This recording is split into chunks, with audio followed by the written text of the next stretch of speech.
Famous కావాలని ఆమె ఏనాడూ అనుకోలేదు. అదే ఇప్పుడు ఆమె ఫుడ్ బిజినెస్ ని ప్రశ్నార్థకం చేసింది. ఆఖరికి ప్రధాన పొలిటికల్ పార్టీలు కూడా ఈ వ్యవహారాన్ని వాడుకుంటున్నాయి. ఇంతకీ ఆమె ఎవరు? ఆమె చేస్తున్న బిజినెస్ ఏంటి? వివరాలు ఇప్పుడు తెలుసుకుందాం. ఆమె ఒక స్ట్రీట్ వెండర్. 10 ఏళ్లుగా ఫుట్పాత్ మీద భోజనం అమ్ముకుంటూ ఆమె కుటుంబం జీవనం సాగిస్తోంది. ఆమె వంటకాలతో వడ్డించే భోజనానికి ఎంతో మంది అభిమానులున్నారు. ఆ మహిళ కష్టపడుతున్న తీరు, ఆహారం ఈ మధ్య మరీ ఫేమస్ అయ్యాయి. అదే యూట్యూబర్లను ఆకర్షించింది. ఫుట్పాత్ పై ఓ చిన్న పాకలో ఆమె భోజనం వడ్డిస్తున్న తీరు, వచ్చిన వారిని మర్యాదగా సంబోధించే విధానానికి సంబంధించిన వీడియోలు సోషల్ మీడియాలో ప్రత్యక్షమయ్యాయి. అంతే, ఆమె కొద్ది రోజుల్లోనే విపరీతంగా ఫేమస్ అయిపోయింది. తర్వాత ట్రోల్స్ కి కూడా గురయ్యింది. ఆ తర్వాత ఆ ట్రోల్స్ తప్పుడువని నెటిజన్లు కూడా అర్థం చేసుకున్నారు. ఈ క్రమంలోనే ఆమెకు విపరీతమైన పాపులారిటీ వచ్చింది.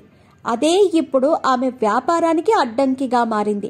ఆమెను రాజకీయ ప్రయోజనాల కోసం ప్రధాన పార్టీలు వాడుకోవటం కూడా మొదలైపోయింది. దుర్గం చెరువు కేబుల్ బ్రిడ్జి సమీపంలో ఉన్న ఐటీసీ కోహినూర్ పక్కనున్న రోడ్లో మధ్యాహ్నం వేళ ఓ పాక వద్ద విపరీతమైన జనం కనిపిస్తారు. ఫుట్పాత్ పైన మధ్యాహ్న భోజనం తినటం కోసం కింది స్థాయి ఉద్యోగుల నుంచి ఉన్నత స్థాయి ఆఫీసర్ల వరకు ఆ పాక వద్ద క్యూ కడుతూ ఉంటారు. అంతగా ఆదరణ పొందిన ఆ స్ట్రీట్ వెండర్ పేరు దాసరి సాయి కుమారి. కుమారి ఆంటీగా అందరికీ సుపరిచితమే. సోషల్ మీడియాలో చురుగ్గా ఉండేవారికి ఆమె గురించి పరిచయం అక్కర్లేదు. కొద్ది వారాలుగా సోషల్ మీడియాలో ఆమె ట్రోలింగ్స్ కి గురై తర్వాత దాని వెనుక అసలు నిజాల్ని జనం తెలుసుకున్నారు. 2 లివర్లు 1000 రూపాయలు బిల్ అయ్యిందంటూ ఒక క్లిప్ ను విపరీతంగా వైరల్ చేయటంతో ట్రోలింగ్ కి గురయ్యింది కుమారి ఆంటీ.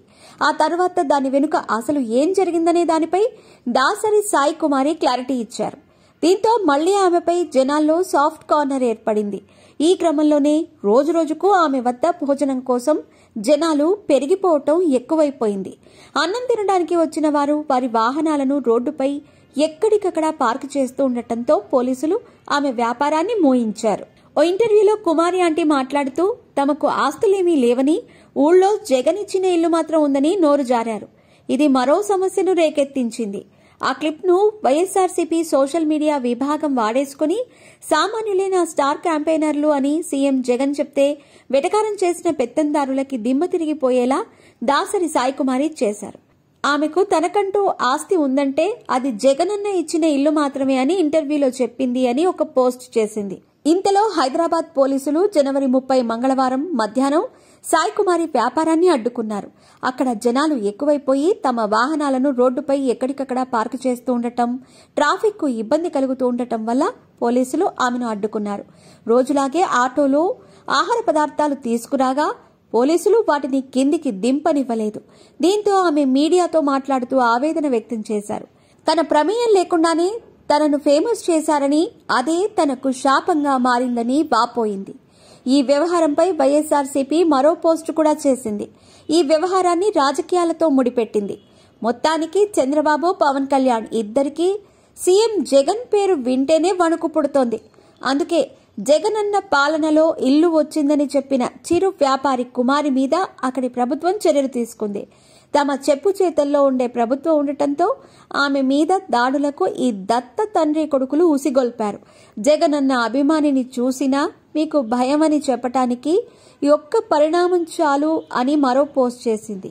ఇలా దాసరి సాయి కుమారి తన మానాన తాను వీధి పక్కన వ్యాపారం చేసుకుంటూ ఉంటే తన ప్రమేయం లేకుండానే ఫేమస్ అయ్యింది. చివరికి ఆమె ఇంటర్వ్యూలను రాజకీయ ప్రయోజనాల కోసం కూడా వాడుతున్న తీరు కనిపిస్తోంది.